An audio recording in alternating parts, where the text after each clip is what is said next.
没去日本，也没去韩国，英国航母编队离开南海后去了关岛基地，到底发生了什么？我们有请曹卫东老师为大家解读一下。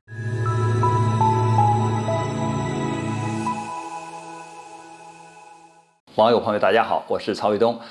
这个英国航母编队啊，悄悄的经过了南海之后，然后到了太平洋。进入太平洋以后呢，本来嘛，日本是大吵大闹的说啊，我们现在要和英国的航母编队要进行军事演习了，我们要在这块显示啊，就是日本啊和这个北约的，特别是英国的啊这种联合的这个航空母舰编队啊进行大规模的军事演习。但是呢，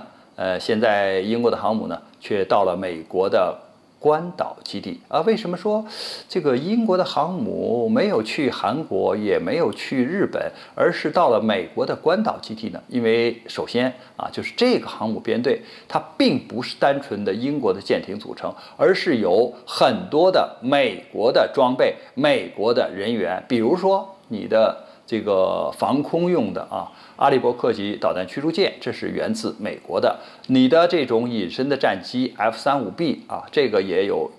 一大半，因为10架都是美国海军陆战队的，而只有6架是英国就是海军航空兵的。那还有美国海军陆战队员在这个编队里边，所以说呢，这是一个英美的航母混合编队啊，来到了太平洋地区，那么想搞一些军事上的动作。可是呢，在这个航行的过程中呢，有上百名的这个海军的官兵呢，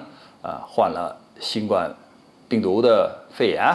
然后那这样的话呢，患病了，这个病可是传染病啊。那如果你没有经过很好的治疗，一个是它要传染给其他的啊，这个编队里的官兵，包括飞行人员、舰艇人员，还有海军陆战队员，包括保障供给的人员都有可能染上病。那这种呢，在军事上叫非战斗减员，他当然不希望把整个航母编队就任务没完成，大家都患病，然后都去治病去。那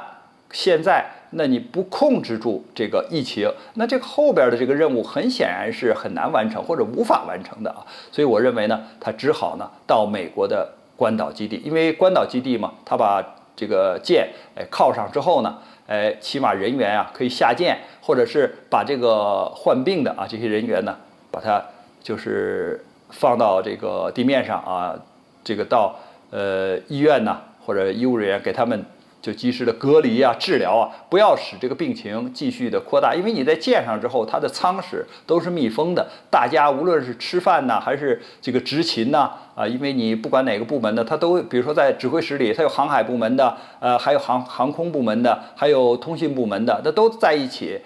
那你这个东西就容易互相传染的，所以只有到了这个基地里边，把这些患病人员和没有患病人员给它分割开啊，这样才能够有效的控制疫情啊，就是这个得到相应的治疗。所以我认为呢，就是英国的航母编队现在在做这样一件事情啊。当然，我们也看到它的这个核潜艇啊，现在是到了韩国。那么这个其实啊，这个日本呢，它是这个应该是反对啊，就这个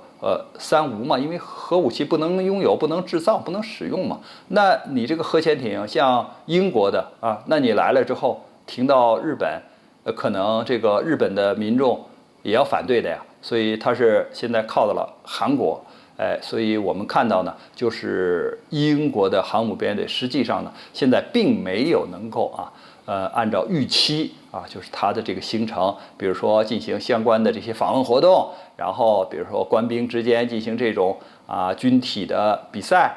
然后进行相互的军事上的参观，然后呢这个舰艇编队进行演习，看样子呢这些事儿呢，还是很不顺利的，因为这个疫情给这次行程或者它的这个行动啊造成了很大的干扰，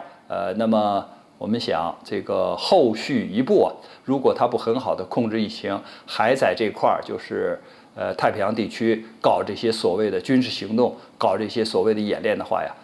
恐怕只能是这个害人害己。所谓害人啊，就是它对地区的这个局势造成了不稳定的干扰。那么所谓害己，就是自己的这个官兵的健康状况